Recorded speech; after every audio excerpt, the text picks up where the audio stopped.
President Trump signing an executive order that could change how universities deal with NIL. 5 News reporter Parker Abels met with an attorney and a sports marketing agent on how this could impact college athletes. The order signed by President Trump is still in the early stages and will need to get through Congress before having a chance to be passed. However, many universities believe this is the future. Adam Rose, an attorney with Bogart Small and Dual in Fayetteville, says there are 2 big changes it would make. The first, regulating earnings of athletes. Major things, especially that would affect Razorbacks in Arkansas, is the idea of pay to play, in the sense of just because you're a very good wide receiver doesn't mean you can get $5 million. A lot of these athletes, good athletes, really want to go, obviously, to make more money. They can go to more schools that have better, higher booster clubs. And so what this executive order and what they're trying to do with these laws is basically regulate that out. So that way every school can be competitive. The second, benefiting non-revenue sports. President Trump is talking about women and sports, and basically non-revenue sports that really don't make much money. And what he's saying is that we should protect those sports and allow them to get federal funding as well, and equal funding from the university. On Thursday, Coach Cal spoke out about this in a tweet, being for the order, saying in the tweet, "I am encouraged by the president's executive order today. This is an important step forward and will create opportunity for meaningful dialogue and movement towards a clearer picture of college athletics for everyone." And the client of Chad Campbell, CEO of Pinnacle Sports Ventures, is a Razorback volleyball athlete, which is considered a non-revenue sport. And he says this order is what he's been preparing for. We're working through those things literally by the minute. It's very dynamic. NIL is ever changing, and with this executive order, we're going to go in defense mode. There's more questions right now than answers. Now this will put guys like Campbell and sports agents in a position to negotiate with third-party sources without having universities involved. Allowing those corporations and business partners, that's an avenue for them to deal with a third party that's not only got the agency side, but also got the management and branding side. Covering news where you live, Parker Abels, 5 News.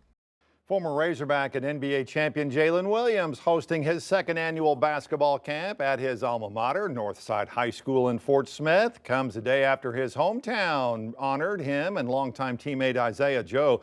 150 children and teens showed up for the camp. Williams said he hopes to continue to inspire the next generation of players in Fort Smith. Really just want to give them different opportunities that I might not have had when I was younger, and that's really the main thing, just giving them these opportunities to have fun, be around an NBA player. Fort Smith Mayor George McGill also there, says he appreciates everything Williams does for his community. President Trump touching down in Scotland today, looking to make a trade deal with the European Union as pressure continues to mount for more material related to the Jeffrey Epstein probe to be released. Erica Brown has the latest.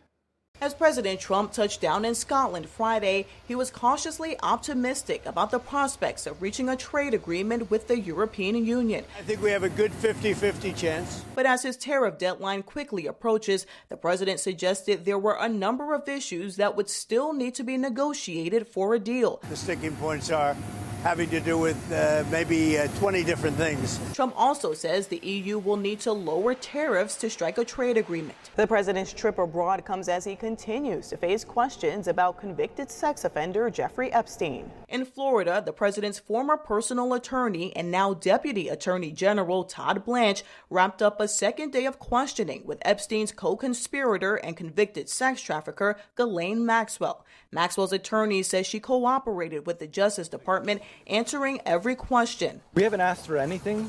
This is not a situation where we're asking anything in return for testimony or anything like that. Of course, everybody knows Ms. Maxwell would welcome any relief. President Trump on Friday said he had not considered a pardon for Maxwell. The White House is facing growing pressure to release more information on the probe the president has referred to as the Epstein hoax. Erica Brown, CBS News, Washington. Meanwhile, states will soon be getting billions of dollars in public school funding that was previously withheld by the White House. The Department of Ed says the more than $5 billion in funding will be returned to states starting next week. Last month, the administration announced it was withholding nearly $7 billion in funds to the White House Office of Management and Budget could conduct a review. The administration says there will still be guardrails to make sure the funds will be used in ways that align with the president's priorities. U.S. and Mexico joining forces to clean up the Tijuana River after years of pollution and public health concerns. The two governments signed a new agreement to fast-track wastewater treatment projects in the Tijuana River basin. River flows from San Diego across the border into Tijuana. People living along the riverbanks have dealt with serious health issues linked to the river's contamination. During the signing ceremony in Mexico City, environmental officials pledged joint action by 2027 to address this crisis. Residents at the Memory Lane Legacy Heights Alzheimer's facility in Van Buren took part in a Rockathon event to raise money for the River Valley Walk to End Alzheimer's. It was the 5th annual fundraiser, with residents enjoying the 1950s theme this year. Money raised will support educational efforts to find a cure to the disease, along with costs for taking good care of residents.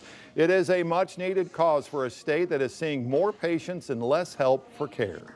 In 2024, there were over 265 million hours just in the state of Arkansas provided to unpaid care for people with dementia. The baby boomers are aging, and so we're having a higher incidence of diagnosis of Alzheimer's and dementia, and it's very difficult on the families to care for people like that.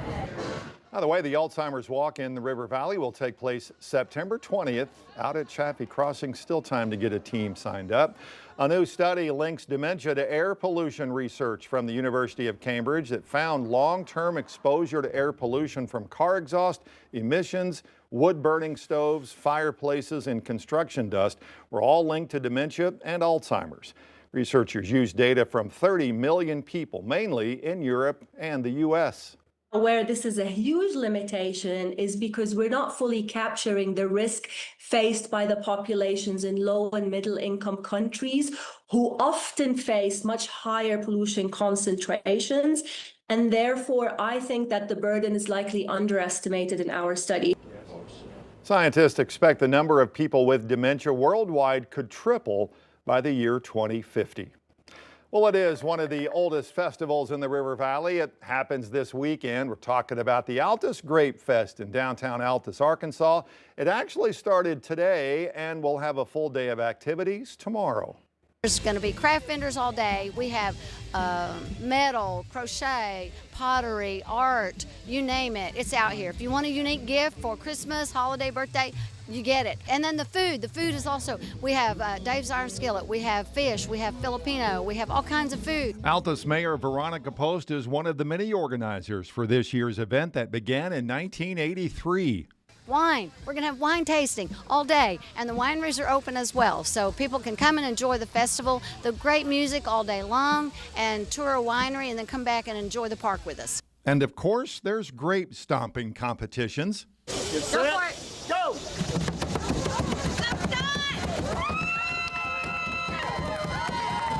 Including the first event featuring myself, Alex, Morgan, and Scott.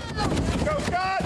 Aside from all that fun, Mayor Post says the whole event is about celebrating the grape. We celebrate the grape because we are the wine capital of Arkansas. In this area, in Altus, we have been federally recognized as the Altus appellation of origin, not like Napa and Sonoma. So on the wine bottles, they can put Altus AVA, which is very important to our grape growers and our winemakers. That event, by the way, starts back up at 8 in the morning. And as for who won the competition between us four, it just pains me to tell you that Scott retained his crown from last year.